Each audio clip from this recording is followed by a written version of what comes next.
చంద్రబాబు నాయుడు రైతు భరోసా అంతకుముందు ఉన్నటువంటి పథకానికి అంటే చంద్రబాబు నాయుడికి ఎప్పుడు కూడా ఒక్కటే గుర్తుంచుకోండి, కొత్త పథకాల ఆలోచన రావు, కాపీ కొట్టడం తప్ప.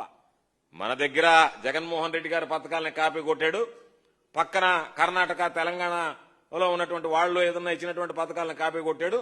మొత్తం మీద ప్రజలను మోసం చేయాలనేటువంటి ఆలోచనతో అన్ని అనౌన్స్ చేశాడు, ప్రకటించాడు. అధికారంలోకి వచ్చిన తర్వాత అన్ని కన్వీనియంట్ గా మర్చిపోయి అదేమన్నా అంటే సూపర్ 6 సూపర్ హిట్ చెప్పుకోవడానికైనా సిగ్గుండాలి, మాట్లాడడానికైనా కొంత ఆలోచన ఉండాలి. ఒరే మన ముఖాన ఏదన్నా ప్రజలు నవ్వుతారేమో మన ముఖం చూసి ఇటువంటి మాటలు మాట్లాడితే మనం ముఖ్యమంత్రి స్థాయిలో చేయలేకపోయామని కూడా చెప్పుకోకుండా అన్ని చేసేసానని చెప్పుకునేటువంటి నిస్సిగ్గుగా ఎక్కడా కూడా భయపడకుండా కన్ను ఆర్పకుండా అబద్ధం చెప్పడం మామూలుగా కూడా కాదు, అంతే కాన్ఫిడెంట్ గా.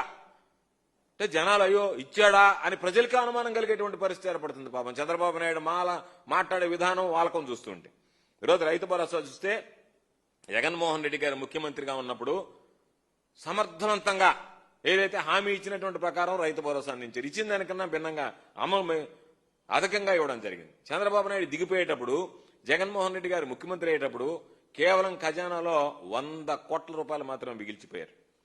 అటువంటి పరిస్థితుల్లో కూడా 2019 నుంచి 2024 వరకు 4 విడతల్లో 12,500 లెక్కన 50,000 ఇస్తానని చెప్పినటువంటి జగన్మోహన్ రెడ్డి గారు అధికారంలోకి వచ్చిన తర్వాత దాన్ని 13,500కి పెంచి 5 విడతలకు పొడిగించి 50,000 మీ చేతిలో పెడతానని హామీ ఇచ్చి 67,500 రూపాయలు రైతుల చేతిలో పెట్టినటువంటి ఘనత, రైతులకు అడగాల్సినటువంటి ఘనత ఆనాటి ముఖ్యమంత్రి వైఎస్ జగన్మోహన్ రెడ్డి గారిది అని చెప్పి ఈ సందర్భంగా తెలియజేస్తున్నాం.